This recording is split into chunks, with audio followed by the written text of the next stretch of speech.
Assalamualaikum warahmatullahi wabarakatuh. Hi everyone, my name is Yosi Riska Putri. I'm from Diplomatry Management. My student ID is 211-329-0002 and my lecturer is Mr. Budiantoro. Today I want to present about three topics. The first topic is customer service on the phone. Second is handling customers' complaints. And the last is expressing reason, purpose, and contrast. Let's to the topic. The first topic is customer service on the phone. 5 telephone communication skill tips for customer service. Talking with a customer on the phone can often be a difficult task. Without seeing an individual's face, message can become muddled and meanings misinterpreted. To improve your telephone communication skills, be sure to master the following tips. First, adopt a positive tone. Projecting an enthusiastic, natural, and attentive tone while on the phone can help a customer feel comfortable during a conversation. When you answer the phone, smile as you greet the person on the other line. Although it may be a bit of a cliche, a smile can truly be heard through the telephone. Also be aware of your vocal qualities throughout the call. Control your rate of speech, your pitch, and your overall timbre. Second, clear enunciation. Whenever you are on the telephone, speak clearly. Enunciate and use simple words and phrases. Don't use overly complex vocabulary or jargon. Also, avoid slang and fillers words. Saying things like dude, yeah, and will detract from the quality of the interaction, making constructive problem solving harder to attain. If you have a tendency to use filler words such as or like, practice taking a pause instead. Third, be sincere. Starting with the greeting, conversation over the phone must be sincere. Say hello and be genuine. Try to avoid script greetings as most sound artificial and inauthentic. Include the company's name, your name, and offer your assistance as true as you answer the phone. Doing this will ease the customer into the exchange and let them know that you are calm and ready to help. Fourth, use their name. As soon as you save a customer's name, use it. Write down the individual's initials in order to monogram the call. This will help you remember the client's name and will personalize the call for you. 5, leave the customer satisfied. As with most things, finishing a conversation on the right note can create lasting positivity and a satisfied customer. In order to achieve a greeting ending to a telephone call, make sure that the caller understands the information you pass along before you hang up. Ask the customer, is there anything else I can help you with? Answer any final question he or she may have to ensure complete comprehension and satisfaction.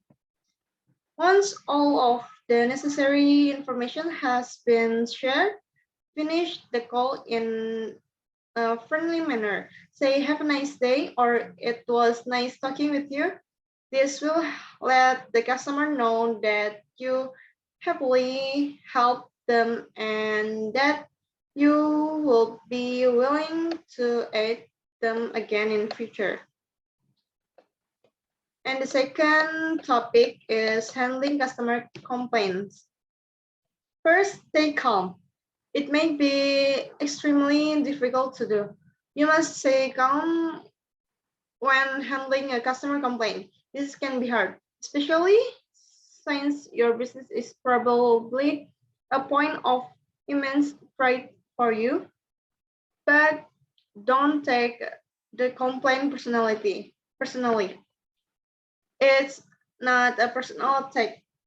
Often a customer complaint will highlight an area that you can improve upon within your business.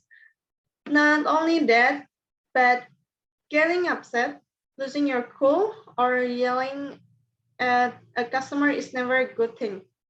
You are more likely to make good progress and satisfy your customers' needs if you approach the problem with a calm state of mind. The second is listen. Active listening techniques can and should be used with your customers all the time. Don't amuse that you know what the customer wants or needs, and don't dismiss them as trivial either. Hear them out and pay close attention to what they're saying. When frustrated, people can have difficulty expressing their concerns or what they need from you to make them happy. Allowing your customer to talk will give him or her time to calm down. Often you can resolve an issue just by listening to your customers and allowing them to vent. Third, be kind. In most instances, you can diffuse anger and frustration by remaining kind and understanding. You can tell your customers straight away that you appreciate them reaching out about them concerns and that you want to understand exactly how they are feeling. Fourth, acknowledge the issue. After you've heard them out, acknowledge the problem and repeat it back to the customer. Paraphrasing what your customers has said and repeating it back to them lets them know that you listen and that you understand what the problem is. Five, apologize and thank them. It may feel difficult, but swallowing your pride and apologizing for your customer poor experience will put you miles ahead of the game. As with acknowledgement, apologizing doesn't mean that you agree with the customer, nor are you taking the blame. Six, ask questions. After you've listened to your customers complain and the individual has had a change to calm down. It's your turn to take the initiative and get all the facts. Now is now is the time that you can calmly start asking questions for clarification. Start the Jenny conversation with your customer. Between be kind, listening, acknowledging, and apologizing. You will have start gaining your customers' trust. Seven, make it speedy. Once you've gathered all of the information you need, now is your chance to find a solution that makes everyone happy, especially your customer. The faster you find a reasonable solution that everyone can agree on, the happier your customer will be and you get the brand a sign of relief. 8. Document their response. Documenting them can help you identify flaws, issues, and trends. It could be a product glitch that you need to immediately address, or maybe it's a campaign specific complaint that your marketing department can look into. Whatever the case, make sure to record all customer complaints for the future use. 9. Follow up. Contacting your angry customer after finding a solution for them might be the last thing you want to do. But after all that hard work, following up with your customer is the inching on the cake for them. It lets them know that their concerns are at the top of your mind. And it's another way to show that you care. 10. Come out from behind the screen. Just because the internet has made it easier to provide customer service virtually doesn't mean you should always interact via live chat or email. If you're offering a service such as web development, copywriting, or social media consultancy, it can pay to have a video call with your customers. And the last topic is expressing reason, purpose, and contrast. First, reason. We can begin a clause to give reason with this word. As it was getting late, I decided I should go home.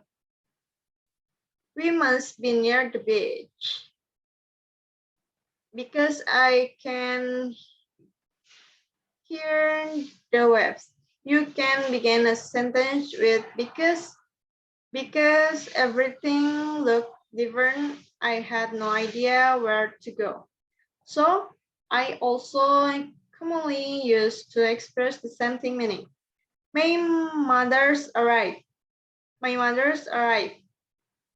So I won't be able to meet you on Thursday after all. Next, science. He was going to be living in Sweden for some time. He thought he should read something about the country. Next, we could go and visit Shu. Seeing that we have to drive past her house anyway, seeing that is used in informal English, some people also use sing as in informal speech. Second, for in that in as much as formal. 8. We must begin planning now, for the future may bring unexpected changes. B. The film is unusual in that there are only 4 actors in it. C.